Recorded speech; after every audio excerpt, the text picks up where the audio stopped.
Let's talk about her. Okay, girl, about how I tell her to do the steps and she runs for the fucking hills, girl. She runs to Earth Cafe, bitch. I just gave Cosmo and Nancy constructive criticism. The first part of the podcast wasn't as juicy as the second. Delete nothing. It's But- all more valuable. Now don't say a word. Go like this way. We're gonna end our podcast like this. And this is the third part.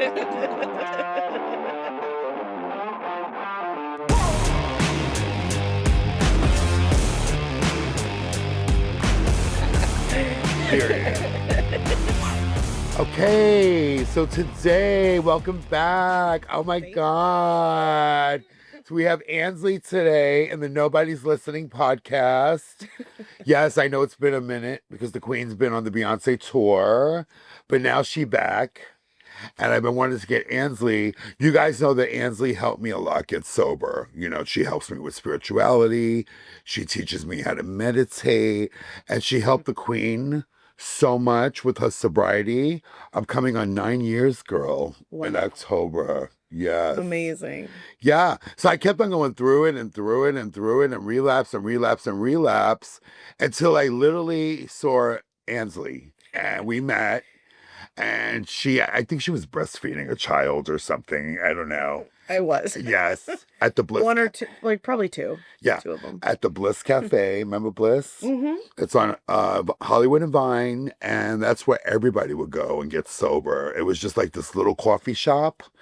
And basically it was wall-to-wall people standing room only. You know, it was like a friggin' nightclub. Yeah. And they always had like the best speakers. But a lot of celebrities got sober in that room. It was crazy. It was so many celebrities.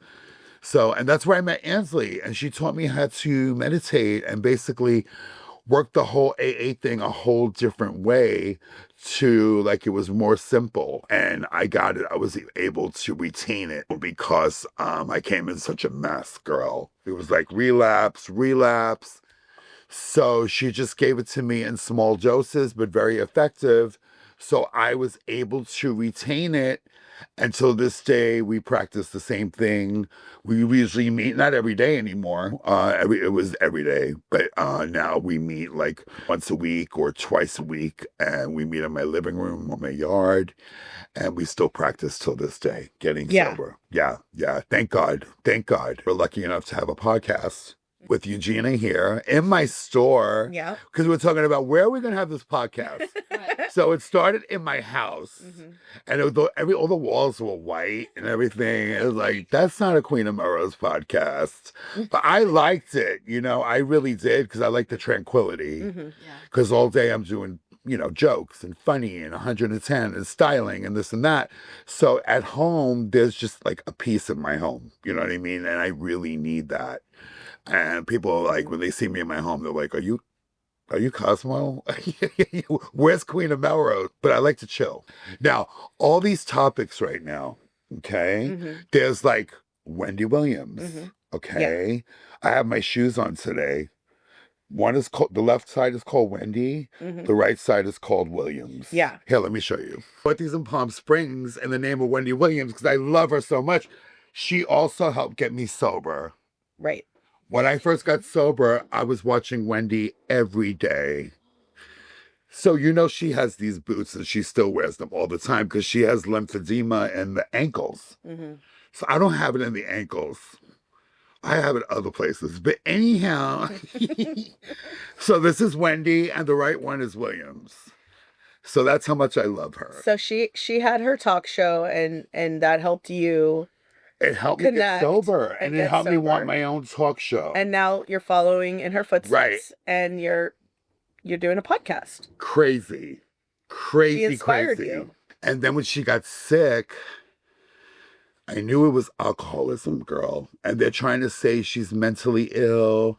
And they're trying to say it's the frontal lobe. And they're trying to say it's this, and that, girl. And they're trying to say it's this. But you know what? It's simple alcoholism at its worst. Right. Because I know I have a family member and they drank like that too. Let's talk about her husband left her, had a girlfriend, right? basically, and she didn't know how to deal with the pain. The girlfriend had a baby. They were spending all Wendy's money. So she was heartbroken. Heartbroken. So after years of being like the best that she could be on camera, she couldn't be Wendy anymore. Oh. You know, and she went to the bottle. You know, I know she had a cocaine problem like years ago. So I don't think it was the cocaine anymore. She went to the alcohol and like she was drinking, I heard, like for a very long time, vodka every day for like 6 months straight. So I know she developed, you know, they call it wet brain. Yeah. So it's kind of like you become like mentally ill, like incapacitated, where she's not funny anymore. She can't talk anymore. You know, her mind, it was like mush. And that really broke my heart. Yeah. That really broke my heart. So anyway, she had that what do you call it? Conservatorship. Conservatorship, like Britney Spears.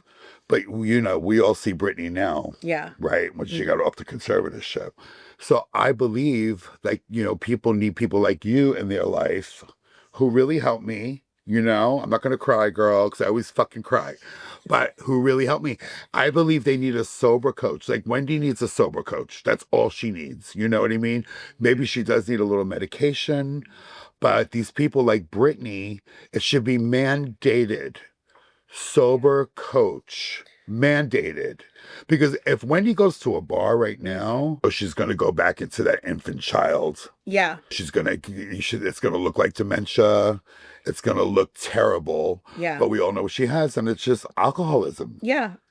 You know? Yeah. People need advocates because, I mean, a lot of these celebrities, they have their agent, they have their manager, they have their publicist if there's a crisis, they have their lawyer.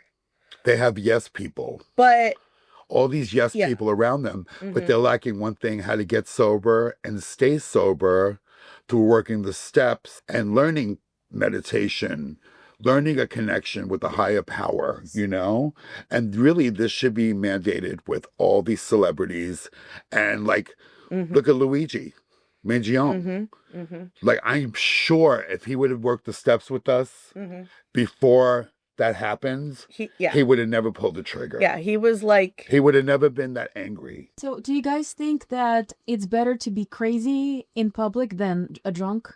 And there's a stigma around that? That's why they're trying to hide that Wendy Williams, like really not revealing that she's an alcoholic, and rather... Well, they know this, they know there's alcoholism involved, but she's in that hospital now for almost a year, 2 years. And it helped her because, you know, she's restored a little bit. So I think she passed her psychological evaluation. She passed her psychological evaluation. They're removing the conservatorship? No, more drama. Okay. More conundrum on its way, honey. So last night they found out that the judge don't like that Wendy's talking about it. So the judge is threatening her with putting her back in a conservatorship, but like in a hospital, like with no windows. Oh, like God. Punishing her because she has alcoholism. Meanwhile, they should have just basically... So I really honestly believe that this should be in Congress, literally. Like Kim Kardashian, she's going to, you know, she's helping the prisoners out. I know that you go to the prison every Sunday.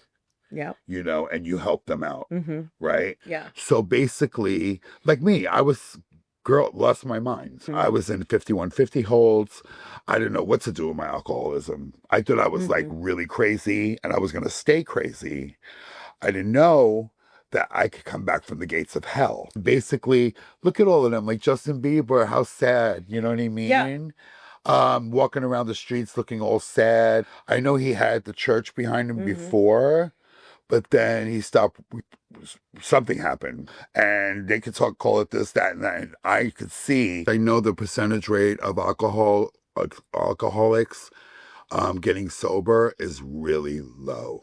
It's like 3%, right? That's within AA, and it's like it's even crazy for anyone to even come to a meeting. Most people don't even ever come to AA. If they come to AA, there's a 3% chance that they will stay sober. Like that, there's a 3% chance that they'll get like between 1 and 5 years. It's And that's nothing. You could get a year or 5 years and then still relapse and sometimes die. And, you know, it is a really deadly condition. It's jails, institution, and death. The doctors and the medical team really didn't understand the condition at all. Like, and it was found that it was really one alcoholic talking to another that seemed to do way more than even working with professionals. And like you said, people didn't in the past, like people were getting lobotomies because they were drunks. They were getting put in mental institutions, like all these kind of brutal They didn't know what to do. It was a before mystery, like yeah. 1934. That's when AA came out. Either, yeah, it might have been Something like 44. that. So they didn't know what to do with us. Mm-hmm. They actually just threw us away. They put us in a mental institution. Now there's no more mental institutions where they keep you. So that's why you see all these people on the streets acting crazy. And most of it, yes, is they have like mental problems, but most of it is alcoholism. It's just straight up drug addiction and alcoholism untreated. So basically, there's got to be a way where, like, Wendy should be mandated to a sober coach. Now, there's sober coaches that make a lot of money, but they don't really sober coach.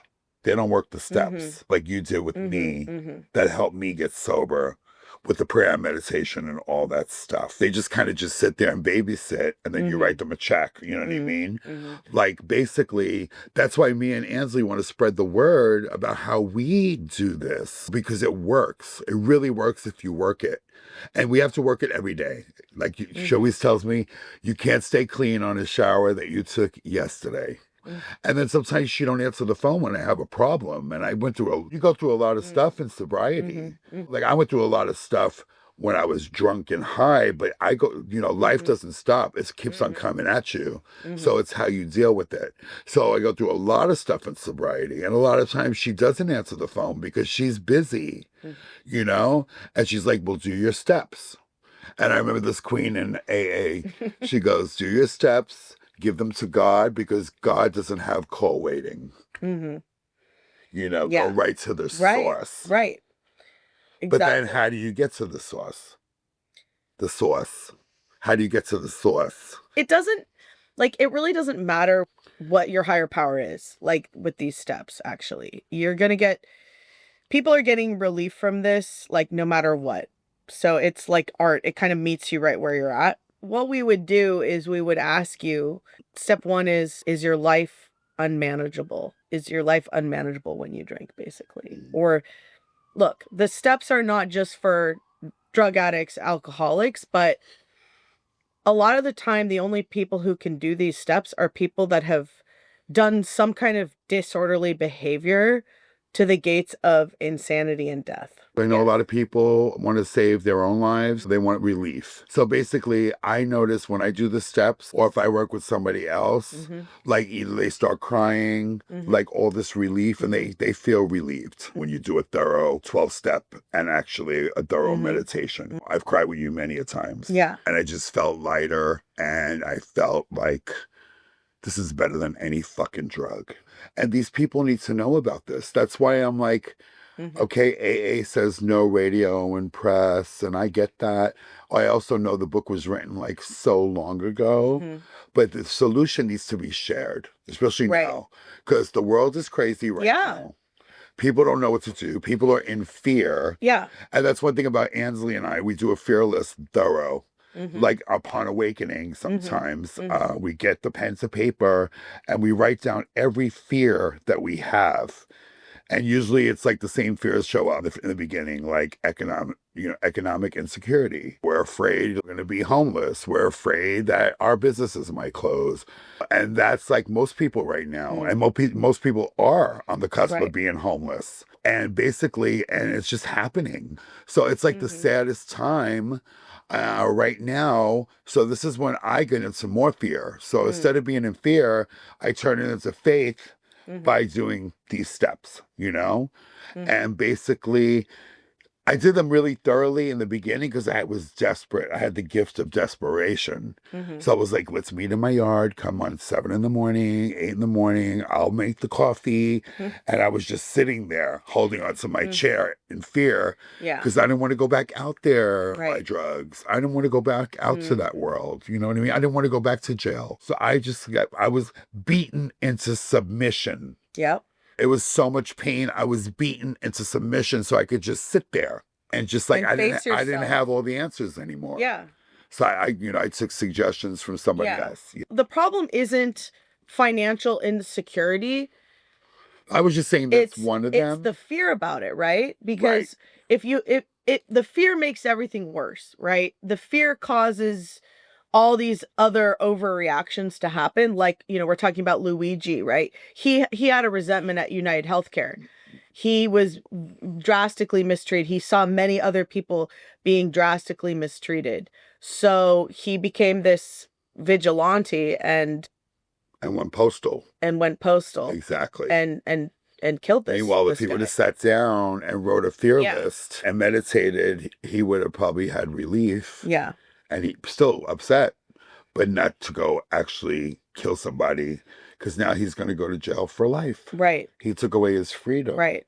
So that's the difference. I could be so mad. I've seen you angry. I've been angry. I've been in fear. Doing the steps took me off the ledge. Right. It relieves the pressure. So I could just go Right. relieve. You could have relief, and it's like you're cleaning out. It's like literally brain surgery. You're putting all your fears on paper. You're giving it to God Getting or the universe. honest. Getting honest, like what's really a fear. Yeah. Facing yourself. Like, you have to face your own psyche. Because a lot of us are driven by our subconscious mind, and a lot of it predates us, right? And so, and this meets you right where you're at. I would ask someone, is your life unmanageable, right? Do you believe that a power greater than yourself can restore you to sanity? Are you willing to turn your will and life over to the care of this program that I'm about to give you, right? Like, to God, but like, everyone has a different concept of God, right? Because as many humans are on the planet, that there's that many different conceptions of God, right? And so it's really about this program and letting it meet you right where you're at. And then it's like, okay, like, who are you resentful at? Right. And the beauty of this is there is a fear behind your resentment. Like, it's either fear of not getting what you want or losing what you have.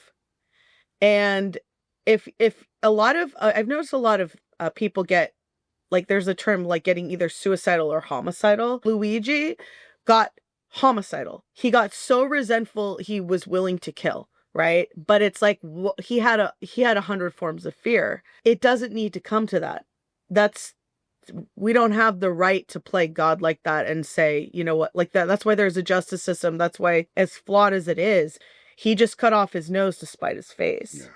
Yeah. It's attraction, not promotion, right? So right. Like there might be something that you see in someone, like some kind of peace, and you're like, wow, like, I want what they have. Okay, I'm willing to do what they do. And in terms of, it's like only you can choose your rock bottom. It's up to you. You could have a really high rock bottom where you still have a job and you can like set an example. That's all you can really do is set an example. Well, very rarely I go up to somebody and be like, dude, you're a fucking alcoholic. You're a mess. You need a meeting. Because sometimes that'll just scare. If the person's not ready, they will never go to a meeting. You know what I mean? So basically you got to be like tender. So it's like self-diagnosed. Yeah. Yeah. It's really hard for people to, face themselves, but this is a really gentle method. Like, but it's serious. It's like you're literally, by doing this action, it's like a chiropractic adjustment. Some people might need to get one done, like, oh, they had a breakup. Oh, they had a death in the family. So they might have this like rare willingness to like take write out one inventory where they're facing their fears and they're languaging out their resentments, right? Other people, they're going to need to do it like twice a day. That's what's recommended for the real alcoholic, the real addict, is twice a day upon awakening, and then again later. And that's a lot of step work. That's a lot of writing. A lot of people in Alcoholics Anonymous don't do that at all. But like, do you think that's why the success rate is so low in Alcoholics for Anonymous? sure. There's people going to meetings, but they don't do the steps and meditate and write their fearless like on upon awakening. And sometimes we try to teach that, and because I have a meeting on Wednesday night, I'm a secretary.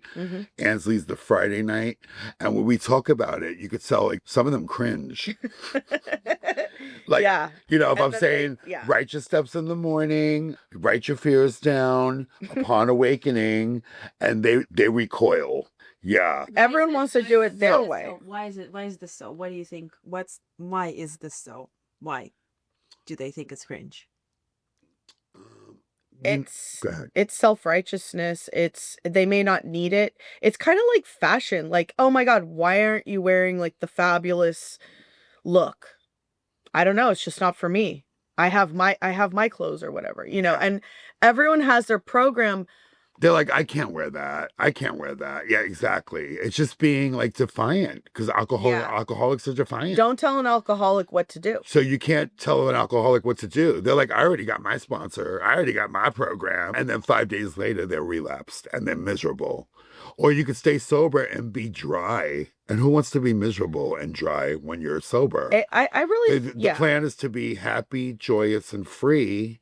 And when you do these steps like that, literally you get relief and you're happy, joyous, and free. Now by 5 o'clock, it comes back, because it's like you're dealing with life on life's terms, and it's just kind of messy out there. And so what my sponsor Ansley does is she tells me, just go in the back of the store.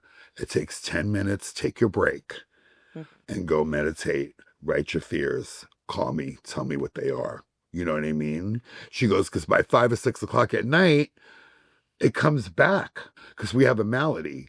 So it's always gloom and doom. You know what I mean? So we have to treat it like chemotherapy to a cancer patient, basically. So people don't want to do that in the program. You can suggest it all you want, because you share about it all the time. And I share about it. And then you have your friend Brian, who's hilarious. Yeah. Because he's like, you fucking guys don't know what you're doing. Like, he will just let you have it. He goes, you have to meditate. He goes, you have to write a fearless before you meditate. But anyway, we can get more into the format and like help people out. But I'm telling you, the whole world needs this right now. They should teach. Yeah. They should teach this in school. Yeah. There'll be less anger. Absolutely. And it's not a cult. It's not religion. It's just a practice. It's a daily practice. It's a daily practice. And basically, and it works. Good thing I have a pen and paper right here. I'm ready. Eugenia is on the top of that list. I fear I'm going to choke her. Had a lovely podcast. I was like, didn't we do good? She's like, well, really, you didn't. I have fear. Nothing I do is ever good enough. I have never been enough.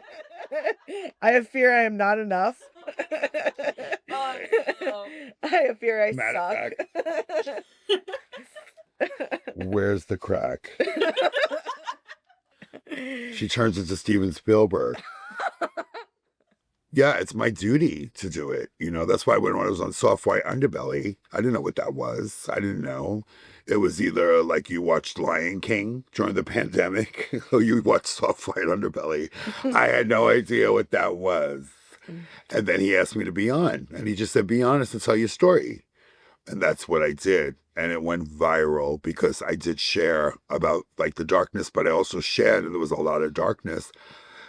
And also my family got offended too, because I just told the truth. People can't take the truth because it's like serious, like what I put on Ansley. Fashion is so serious. Sobriety is so serious. I have no idea what color. Yeah, you look just trusting amazing. The queen. Amazing. Like always. Yeah, and it's nice to go to a meeting with a little fashion on. I remember I went to rehab and she's like, you have to wear a Levi and t-shirt. Take off all that fashion. We got to peel you down like an onion. No more fashion for you. And I was like, and I just couldn't bring myself to wear like this V-neck Hanes t-shirt and Levi's. That would be amazing content to see you just like in a t-shirt and Levi's. But guess what? I did it, and the people of the meeting are like, are you okay? And I'm just wearing like a fucking t-shirt and Levi's. And it's like if they were a hairdresser and they hide behind their work as a hairdresser. You go to rehab, they're like, let's take your scissors away. Like, no more haircuts. Right. You have to just find your authentic self. Yeah. And it took me a while to find my authentic self. It did, for years and years, and I would never surrender. The thing in rehab, they would say, Cosmo, you being honest, but you're just not surrendering. You know, I was holding on, very defiant. Holding on. I was holding on to my ways. I wasn't surrendering into a new. Can you give an example? What's a good example, like on surrender? I mean, I think you are very authentic, but you were relapsing. You were using. That's why they're saying that, because you wanted Things to were do still it your bothering way. me. I was doing it my way. Yeah. I didn't have any solution. You know, do you ever like get mad at somebody and they're in your head for like a week, like your best friend or whatever, and then you're like, I'm like, oh, girl, you're not talking about that anymore. Oh my God. And like, you just like, my friend would say, like, I'm surrendered. I surrendered it. I gave it to God. I let go of that. You know what I mean? So now I let go of it much faster. Say I have an argument with somebody, because, you know, we're not saints, right? It's progress. It's not perfection. Right. I bunk heads with Ansley all the time. I bunk heads with Eugenia, but I know the next day I could be like, I can make amends for it. It doesn't fester anymore. Like, I'm sorry. I love you. Is there anything I can do to make it better, make it right? You know what I mean? Like, I don't go to bed with the shit no more. And if I do, the next morning, it'll come out on the paper. You know, my first resentment will be like Eugenia. So I might as well not wait for the morning. And I'm just going to write it right now. Because she said the podcast in the beginning was a little dry. So I'm like, excuse me, Steven Spielberg. I didn't realize. I feel like you always warm up. I didn't realize we were making Poltergeist Part 3. But anyway, you know, we could laugh about it, but it is a serious thing. And there's always more issues, but there's always a solution, basically. Yeah. You know, there's food, there's still cigarettes. Like, that's not removed. And it's like, there's always something right now, and there's always going to be something, but it gets better. It gets better where you can breathe and you can deal with it without going to a drink or a drug. Yeah. This is all hate. It's all resentment is what it is. Yeah. And it's just It all comes from resentment. Yeah. Basically. Society would have been better. Parenting, right? Your boss might be an alcoholic. That's why he's treating you a certain way, right? All those things, right? Whole society would have been better if they were. It really should have been taught in school. Yeah, and it is. And, you know, psychiatrists are teaching it now. They're teaching, like, how to put your fears on paper. And basically, they're getting a lot of stuff from AA. And I just said no to so many opportunities with a pipe in my hand. For years, I said no. I said no. And now I just say yes. They try to make me go to rehab, and I said yes. Thank you for like actually having this capacity, this unique capacity to be honest. Like, I think I knew that you were already really honest. And it takes someone that's willing to be really honest, because you cannot save your ass and your face at the same time, right? So to do these steps, right? And you've continued. It would be very lonely if, like, I didn't have you. The more the merrier. Yeah. Like, the more people we can be in agreement on the way out of hell, like the way out of like shame. Like, the cause of shame is fear, guilt, remorse, resentment, like that. We're too sensitive to stay resentful. It'll kill us. We're like, We've got to get rid we're of like it. sponges. Yeah. We just take it all in, basically. We're very, very sensitive. Yeah.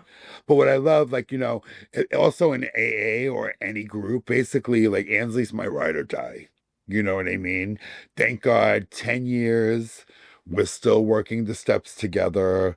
10 years, like, we go to yoga, we have fun. And it's like, it's all about really community.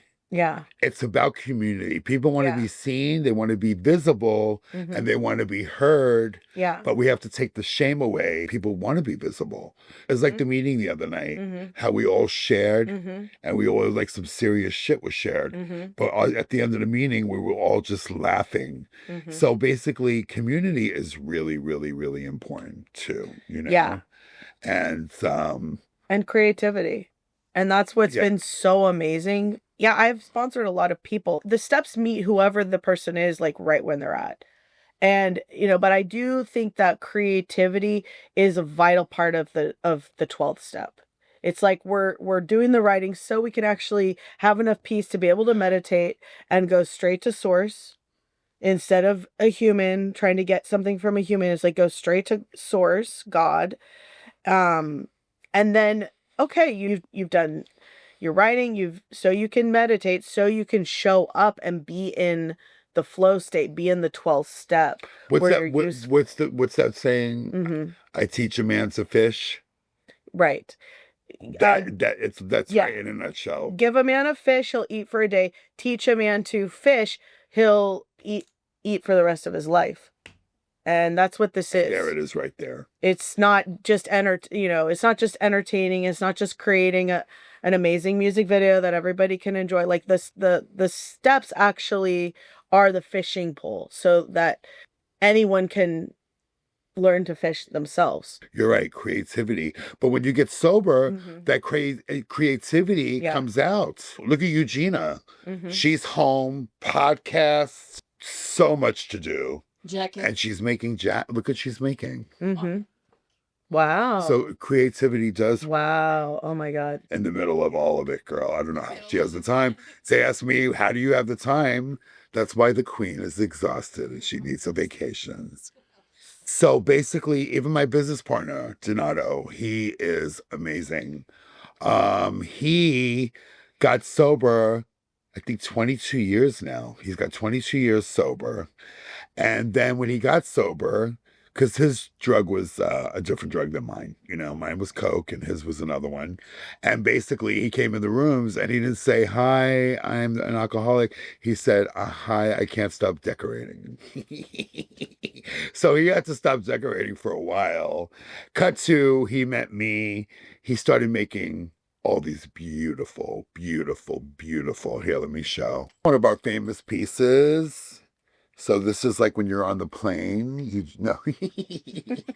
this is one of our cod pieces. People just love the novelty of these, but they're actually really great on. You could wear them like overpants. You could wear them just this alone. So he actually came up with this, which is amazing.